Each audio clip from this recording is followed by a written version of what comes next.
To everyone. I hope everyone had an enjoyable lunch break.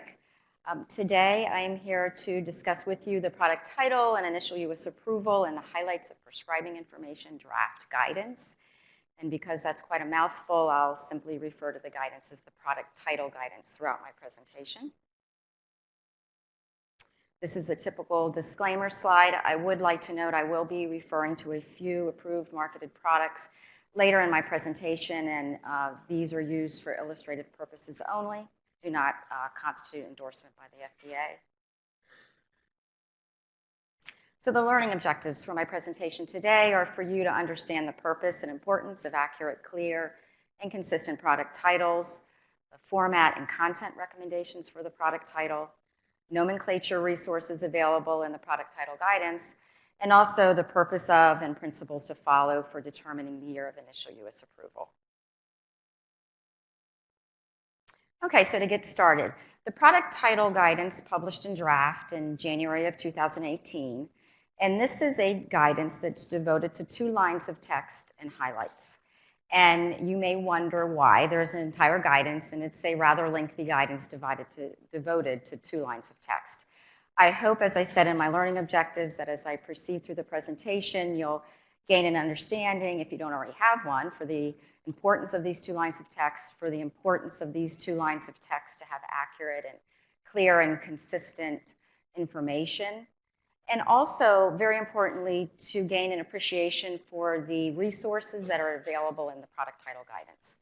So now I'll review with you what is in the product title guidance. The guidance contains both content and format recommendations for the product title and for the initial U.S. approval.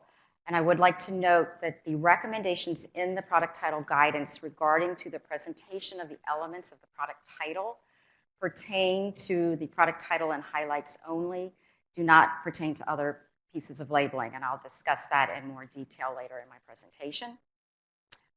The guidance contains common labeling scenarios, which you would imagine, but also there was a concerted effort to make the guidance as comprehensive as possible, and the guidance also includes many less common labeling scenarios.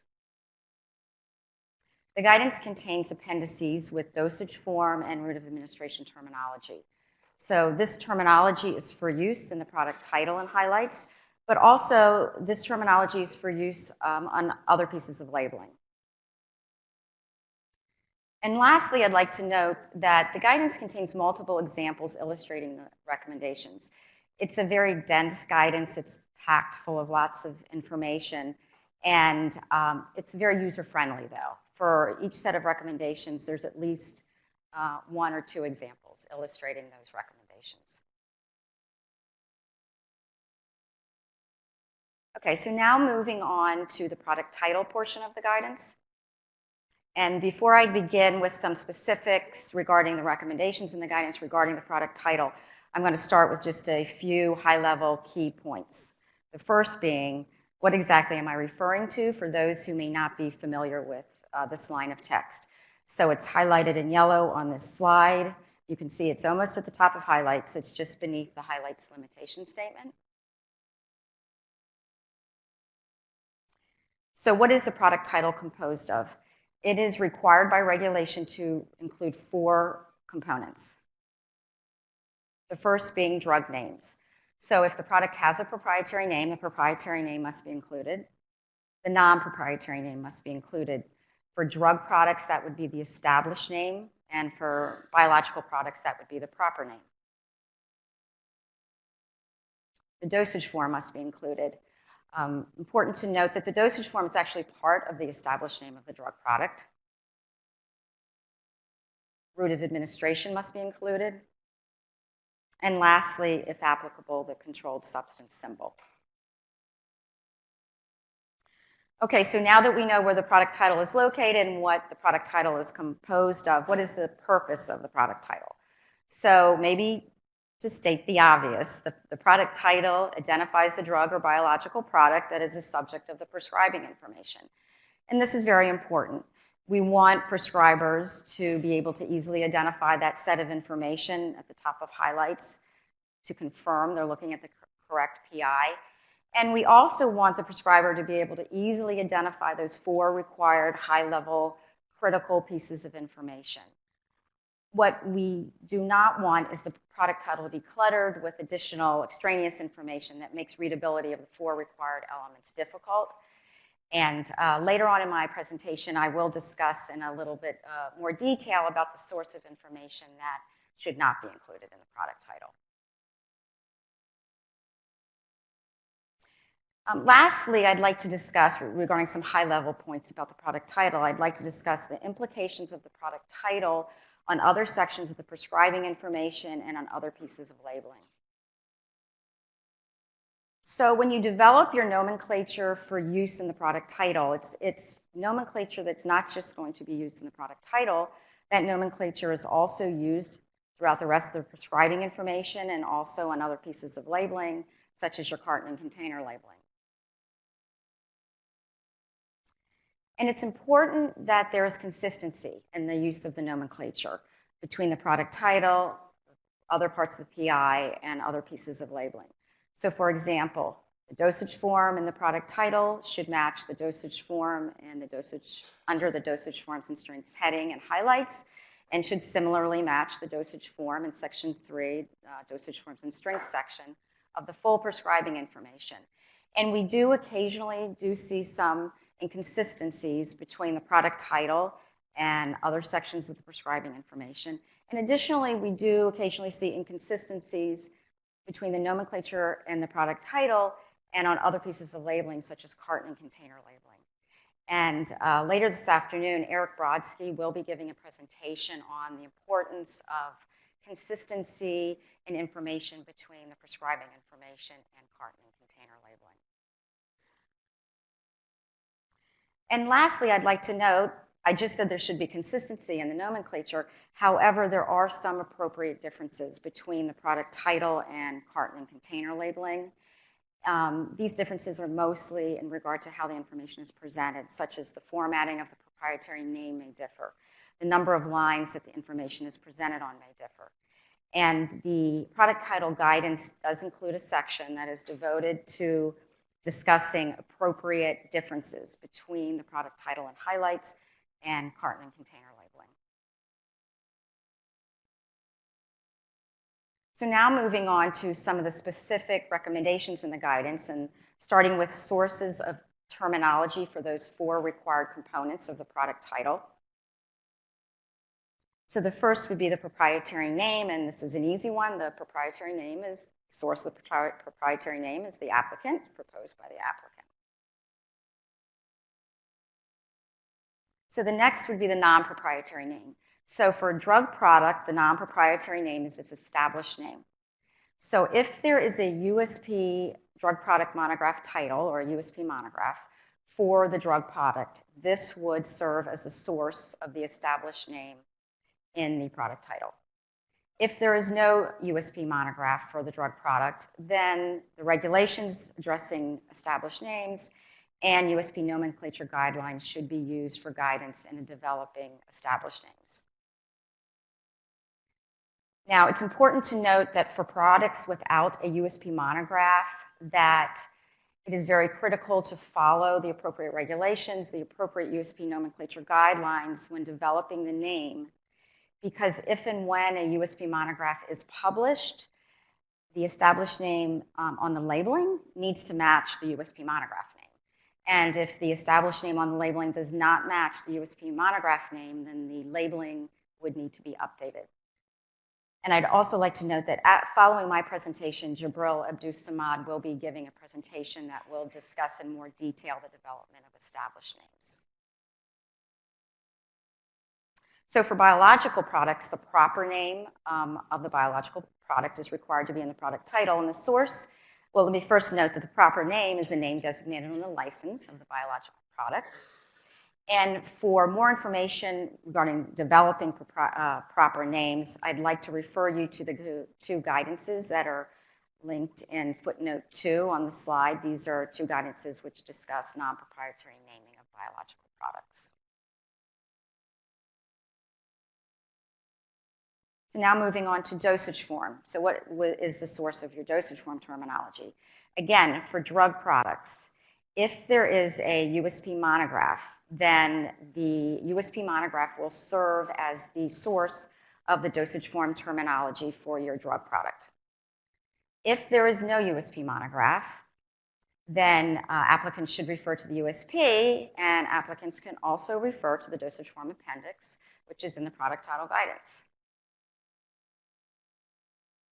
This is the first page of the dosage form appendix in the product title guidance.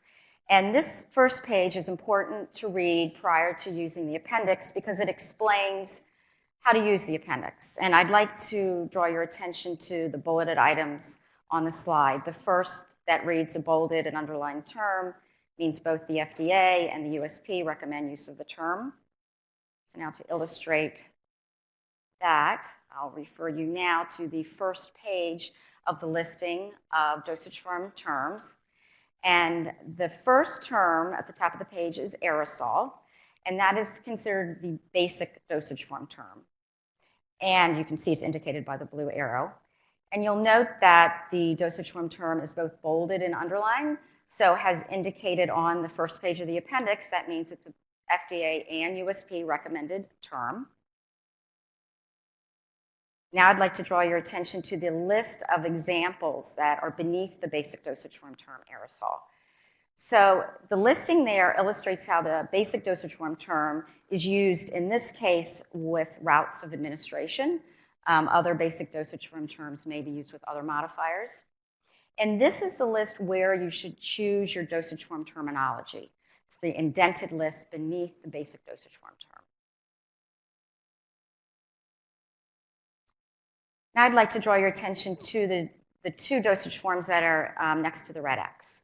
So in this dosage form appendix, in addition to including recommended dosage forms, there's older non-preferred terms that are included, and there's reference to the currently recommended term. So in this case, you see bead, which is neither bolded nor underlined, which means it's non-preferred, and it refers the reader to the now recommended terminology, which is pellet. So a couple items regarding this appendix. It will be updated periodically as new recommended dosage form terminology is developed. And also, it is possible that upon looking in the appendix and referring to USP, maybe you don't find the dosage form term that you feel is appropriate for your labeling.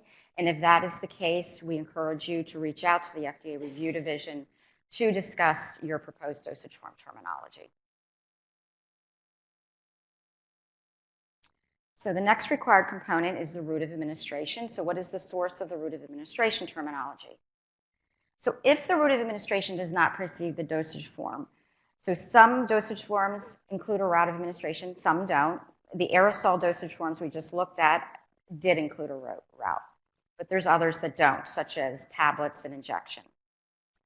In those cases, there's a route of administration appendix in the product title guidance that you can use to help locate an appropriate route of administration for your labeling. And the route of administration appendix includes the most commonly used route of administration terminology. So this is the first page of the route of administration appendix. The route of administration terms are listed in the left column, the definitions on the right. And again, very important to note that this is the most common route of administration terms. There are certainly routes of administrations that are in approved labeling that are not included in this appendix because they're considered less common terms. Similar to the dosage form appendix, this appendix will also be periodically updated to reflect new commonly used route of administration terminology. And lastly, if applicable, the controlled substance symbol. So this is a relatively easy one. The DEA assigns the schedule for controlled substances and in turn would be the source of the controlled substance symbol in your product title. Okay, now I'd like to move on to some other recommendations in the guidance, starting with formatting. And as John Gallagher discussed yesterday afternoon, formatting in PLR labeling is very important and it speaks to the quality of the labeling. And for product titles, it's important because we want the product title to be consistently formatted from prescribing information to prescribing information so that healthcare providers can easily identify that set of information in highlights.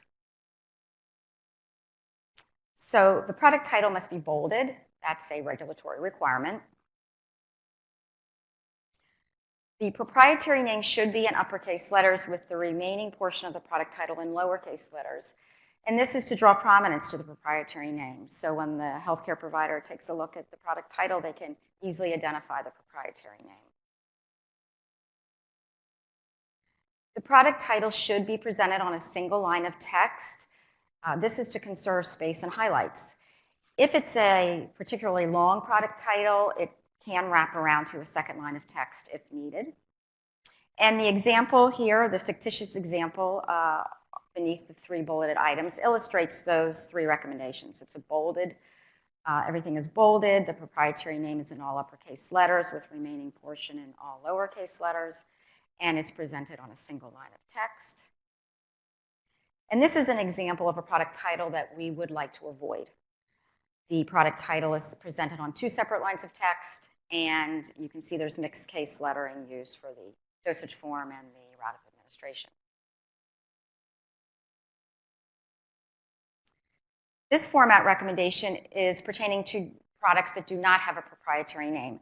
So if the product does not have a proprietary name, the chemical component portion of the non-proprietary name should be presented in all uppercase letters with the remaining portion of the product title in lowercase letters. Now I'd like to move on to a few specific labeling scenarios that impact the product title. The first being multiple dosage forms. There's many prescribing information that discuss more than one dosage form. And in those cases, there should be a separate product title line for each dosage form. This is to ease readability, ease identification of the different dosage forms contained in the prescribing information. What should be avoided is combining having more than one dosage form on a product title. As you can see in the product title, that should be avoided. Readability is diminished. It's more difficult to identify the separate dosage forms. The next common labeling scenario I'd like to discuss with you is fixed combination drug products. So this is an example of a fixed combination drug product that's a 3-component product. And as you can see, each component is separated by a comma, the last component preceded by the word and. What should be avoided are backslashes. Backslashes make readability difficult and could potentially lead to medication error. Now moving on to a few route of administration scenarios.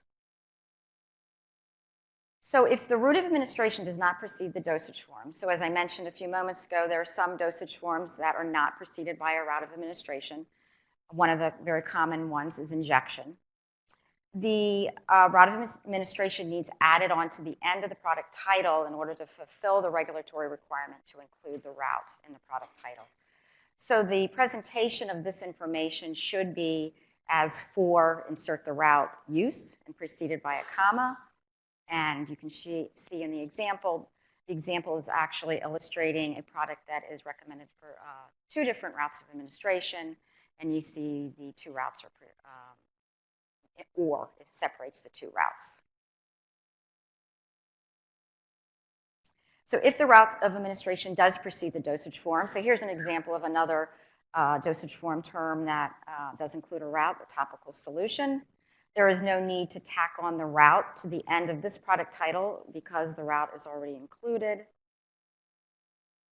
And the last example on the slide illustrates what should be avoided. This would be redundant. It's not necessary to tack on the route since topical is already part of the dosage form. So now I'd like to discuss with you a few examples of what the guidance recommends should not be included in the product title. And as I mentioned at the very beginning of my presentation, we want product titles to be clear and easily read. We want the 4 components to be easily identified. And over the years, we have seen a tendency to add additional descriptors to the product title beyond those 4 required components. So what I'm going to review with you now are some of the more commonly use descriptors that we have seen added to product titles, which should not be included.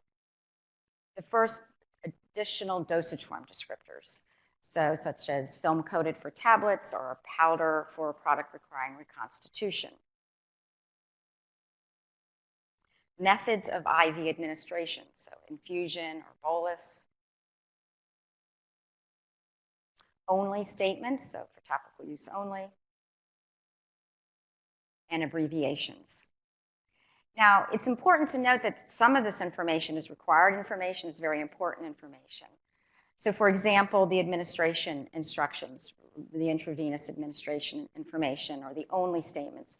They're certainly very important safety instructions for use of the drug, and they can be placed prominently in highlights. They're just not appropriately placed in the product title. Instead, information regarding important administration instructions can be prominently placed in highlights as the first bulleted item under the DNA heading, for example. Now, to conclude my product title portion of the presentation, I'd like to refer you to another resource. So in addition to the product title guidance, you can also refer to a web page which includes approved example product titles that are consistent with the recommendations in the product title guidance. And this web page can be found from the Prescription Drug Labeling Resources website that Eric Brodsky discussed yesterday. And these are organized by basic dosage form terms, as you can see on the left as tablets, and then to the right there are specific dosage form dosage forms of tablets, and beneath each are some example product titles. So this is quite a long list. It includes multiple different dosage forms.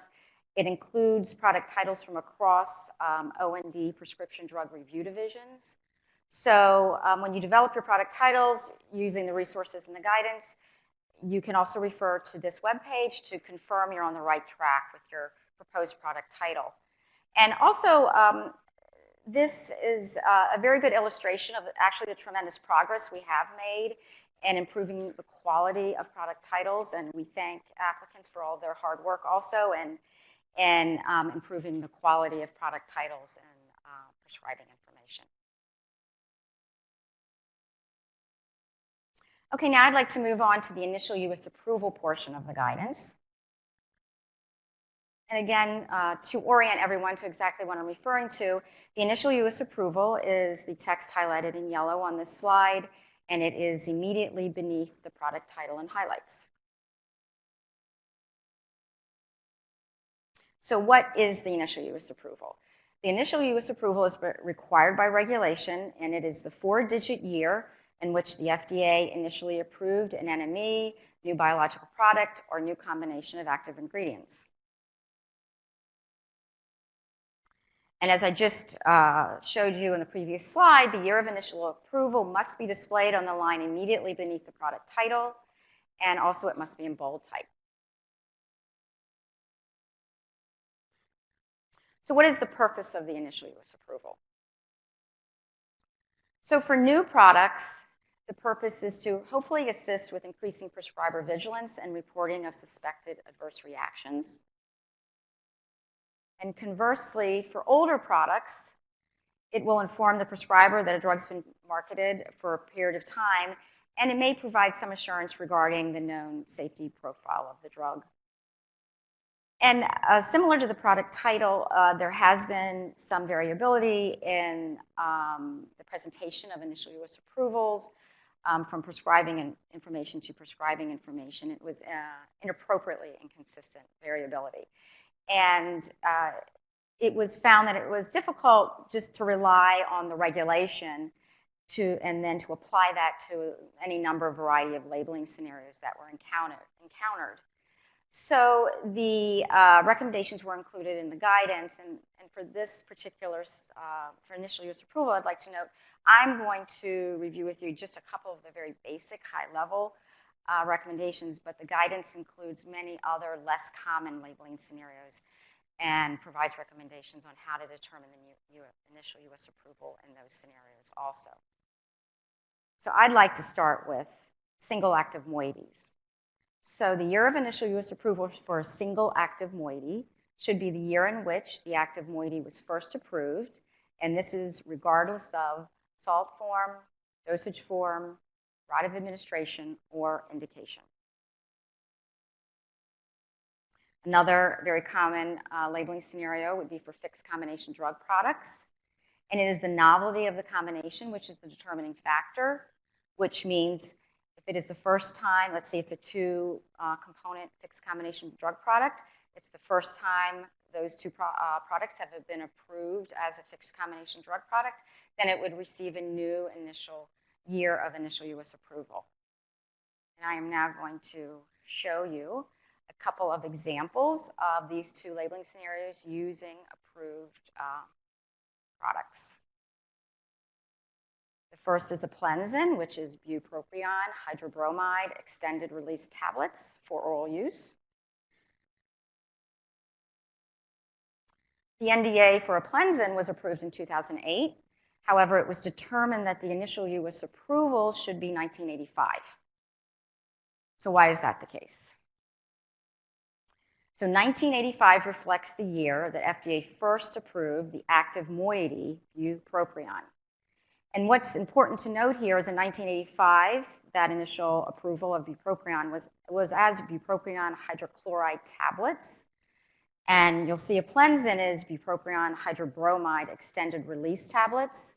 So this example illustrates a couple principles, that the salt form of the drug does not impact the year of initial U.S. approval, and neither does the dosage form.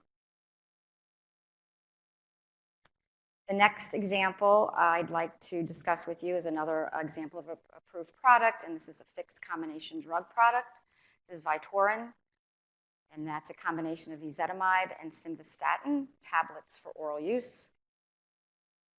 NDA was approved in 2004 for Vytorin, and it was determined that the initial U.S. approval should similarly be 2004. And you may wonder why. You may be aware that both ezetimibe and simvastatin had been previously approved prior to 2004. 2002 was the year of first approval of ezetimibe, and 1991 was the first FDA approval of simvastatin. However, 2004 reflects this novel combination. This was the first time these two drug substances were approved in combination, and therefore it was granted a new initial U.S. approval of 2004. Now, to conclude my initial use approval portion of the presentation, I'd like to refer you to drugs at FDA. Drugs at FDA has been referred to several times the past 2 days. And drugs at FDA can be used to help you determine the initial U.S. approval for your product. You would search in drugs at FDA by active moiety. So it's very important that the search is done by active moiety, not by active ingredient, not by the salt form of the drug, but the active moiety. And you would then generate a listing of each FDA approval that included the active moiety. And within that listing, you can search under the drug approval date tab to find the earliest year of approval. And that would in turn be your initial U.S. approval. Okay, now for a couple challenge questions. So which product title is consistent with the recommendations in the product title guidance? I'll read these. My drug, Drugazide film-coated tablets for oral use. Or B, my drug, Drugazide tablets. C, my drug, Drugazide tablets for oral use. Or D, my drug, Drugazide tablets for oral administration. I think I heard all C's. Mostly C's? That's correct. Correct product title is C. Okay, the second challenge question is regarding initial U.S. approval. So which of the following impact the determination of the year of initial U.S. approval? A, dosage form. B, salt form. C, indication. D, both dosage form and salt form. Or E, none of the above. Okay, that's perfect. Great. Okay. So in summary, product titles should convey clear, accurate, and consistent information in both content and format to provide for easy identification of the prescribing information. The product title guidance contains important resources, including recommendations for developing the non-proprietary name, and also dosage form and route of administration terminology to help ensure accurate and consistent use of product nomenclature across labeling. And lastly, the product title guidance provides recommendations on a variety of labeling scenarios to assist with accurate determination of the year of initial U.S. approval. Thank you very much for your time and attention.